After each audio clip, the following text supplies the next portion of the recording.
Hello and welcome once again to Guitar Whisperer headquarters, where on a rather windy day we have this rather nice Gibson SG. I do like SGs. I guess you would probably call this an SG Special. The Special comes in slightly under the standard. I don't know how Gibson worked that one out, but it does. It's got dot inlays. There's no neck binding. It's got a thinner sort of finish, and it hasn't been grain filled, so you can kind of feel a bit of the grain of the wood through the finish, which I really like. I own an SG myself, which is downstairs, and it's a similar sort of thing to this, but it's got a different scratch plate and it's got two P90s, but it's also got that really thin wipe-on finish, and it wears in and looks super rock and roll fairly quickly, especially when you're as clumsy as me. So, two humbuckers. Fairly plain guitar in that there's no sort of fancy inlays or headstock business going on. What it's in for is to have some rather nice custom wound bare knuckle pickups fitted, which have the customers ordered them himself in bare knuckle, and I had plenty of conversations with them about what he wants exactly from a pickups, and they've been wound specially for him. So they're going to sound awesome. So they're going in there. Up at this end, the customer has not been that confident with its tuning stability. And I normally say, look at the nut. The tuners have nothing really to do with the tuning stability unless they're broken. Well, a couple of these probably are broken because the shaft is bent. So we're going to replace the whole lot with some nice new Clusen ones, Clusen Revolutions, and going to put a new bone nut in there. I'm not entirely sure what Gibson make their nuts from. It's like a powdery composite thing, which isn't particularly nice to work with, and the bone one will be much nicer. And then when I fit that, I'll make sure the string slots are angled towards the tuners so the strings can pass through the nut much more easily. So, there we go. Tuners, nuts, new pickups. Do the standard setup and inspection and cleaning and all that sort of thing as well. But yeah, let's get on with it. I like this one. I could see myself playing my SG on stage again. Actually, looking at this one, it's kind of inspired me.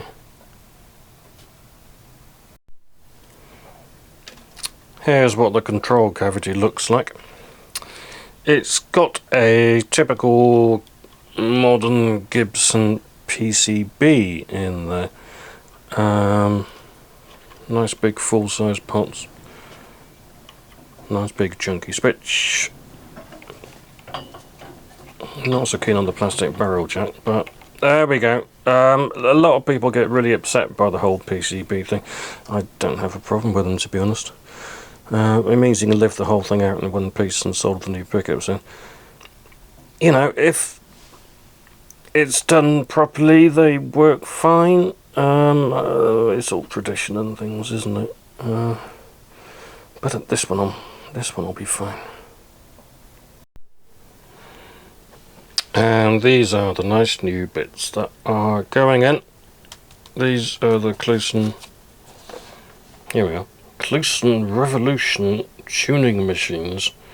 Ultimate upgrade, 19-1. That's good. I wonder why they didn't make it 20. Anyway, moving on. These are great. These are locking ones. They're really well made. A nice upgrade. And then these humbuckers, which, like I said earlier, are custom wound for the customer, who has had a good bit of communication with Bare Knuckles, so they've wound him a pair of humbuckers to his exact specifications.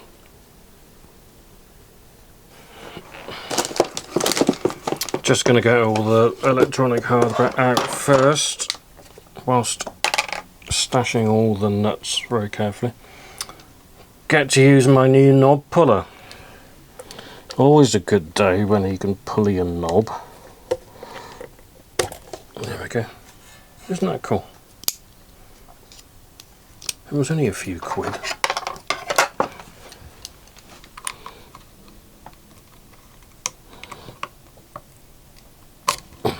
And it works very well. What a knob puller. My own personal SG, it did turn into a bit of a test bed for various things, and it's now wired up Telecaster style, which I'm sure offends all the Gibson purists quite a lot.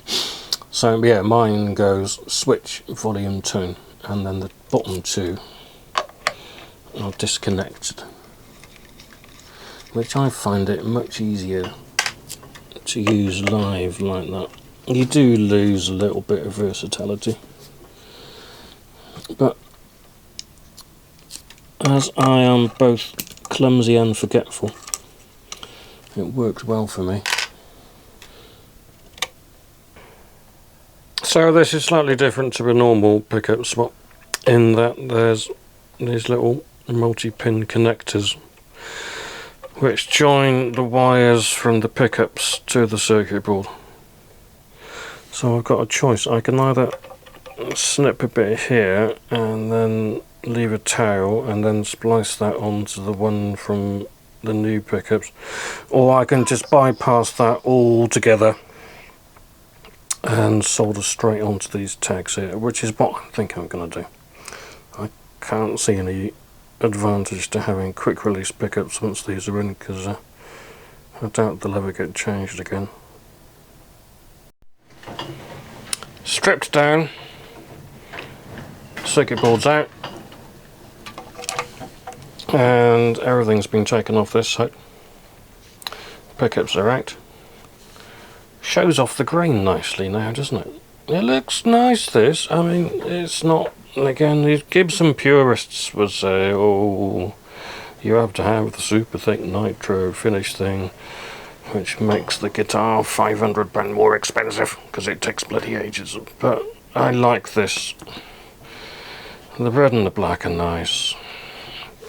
Being able to see a little bit of the grain of the wood is nice. And then if you're into like relic guitars and things that look worn in, these wear in much quicker than the thick finished ones.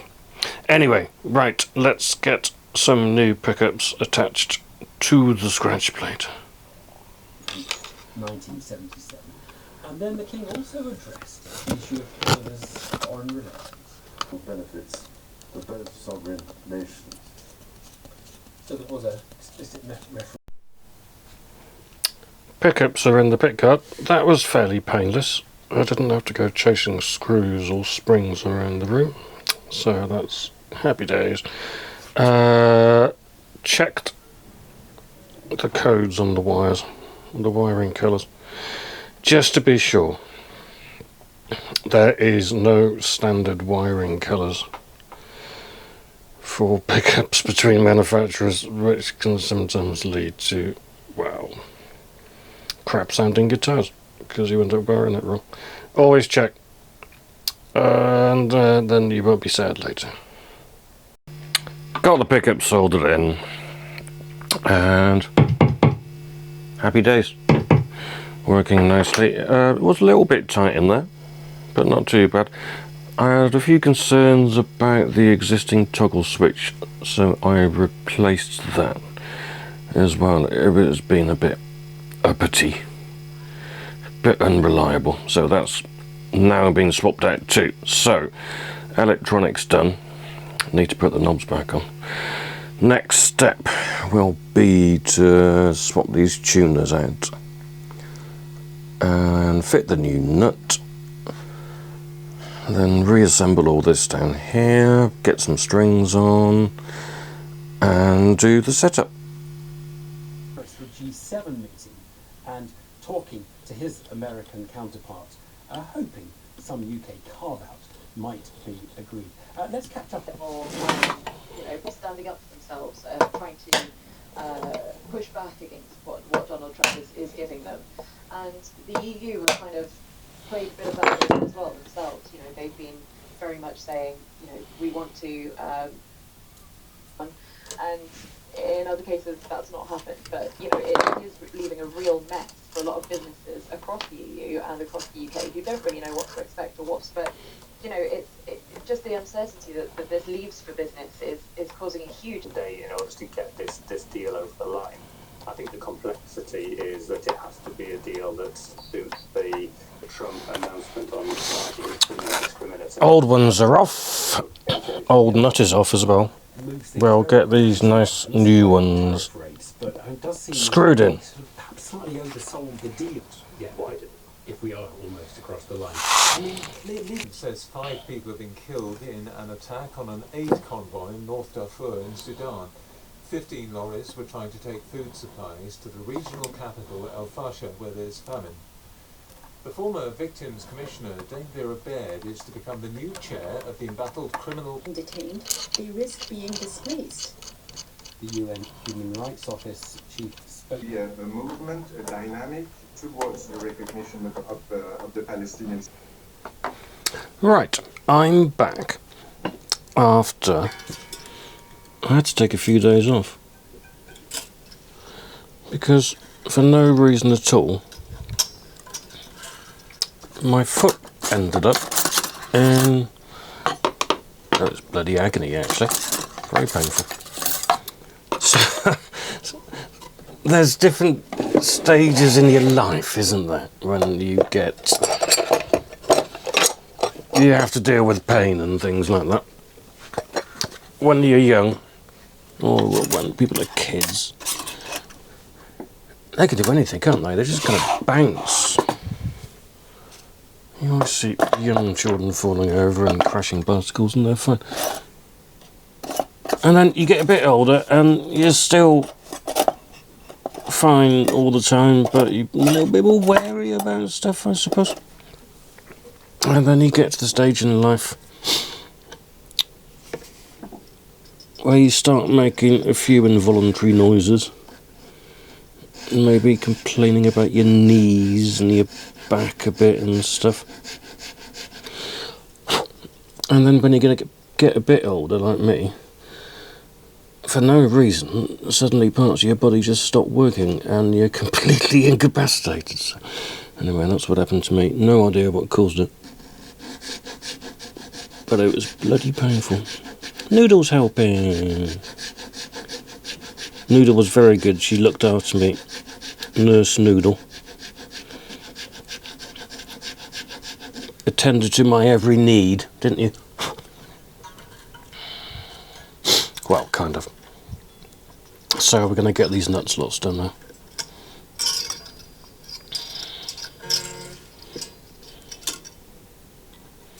I'm getting them down to the right height, but I'm also paying attention to the angle that they go through the nut at, so that the back of each slot is pointed towards its relevant tuner, if that makes sense.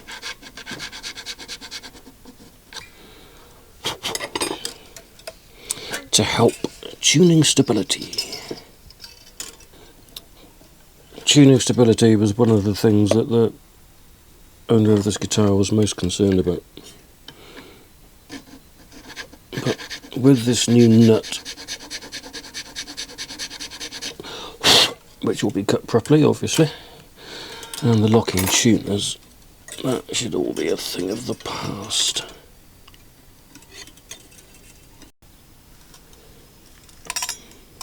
Talking of strings, I'm still trying to get the hang of making a decent noise on the slide guitar.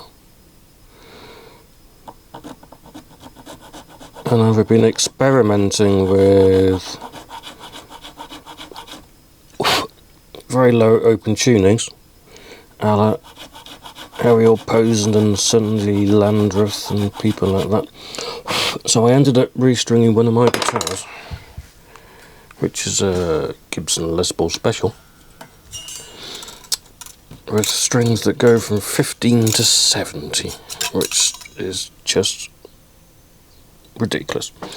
But it's designed to be played in open C, so that's fine. And it works rather well. It makes me sound like I know what I'm doing a bit more now. Hello. But yeah, ludicrously big strings. I'm also adding a tiny bit of my homemade nut lube for now to each slot, which is a mixture of Vaseline and powdered graphite, which is the stuff you locksmiths lubricate locks with, and it works the same sort of way as the pencil lead trick, was when you just rub a pencil in each slot, but this kind of stays in place a little bit better because it's sticky. I made a pot of it ages ago, and this is probably going to last me my lifetime. It works pretty well. A little bit messy, but I'd say as tuning stability is the thing that the customer was particularly keen for me to have a look at. It's worth it.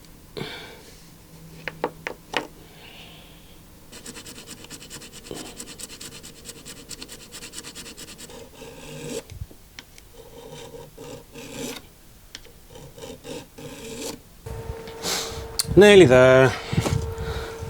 Just did the height at the 12th fret, and now I'm going to do the intonation and pick up height, put the knobs back on, double check everything, then we're done.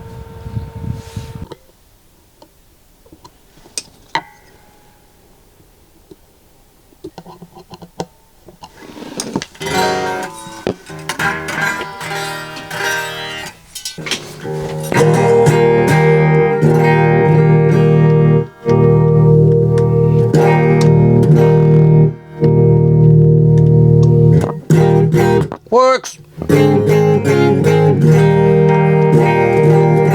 Sounds quite nice. Sounds very nice, actually. Even through the crappy workshop amp. So, all I need to do now, really, is clip the string ends, give it a bit of a polish, and it's done. A rather lovely thing. And there it is. Gibson SG Special, now with lovely new bare knuckles, new bone nut, and fancy cloisonne machines. Great guitars. I like a stripped down, ready to rock and roll guitar, and SG Specials fit right into that category for me. So once again, I really like this one. Thanks for watching. If you like these videos, stick a subscription on me and give us a thumbs up. It'll make me ever so happy. See you next time.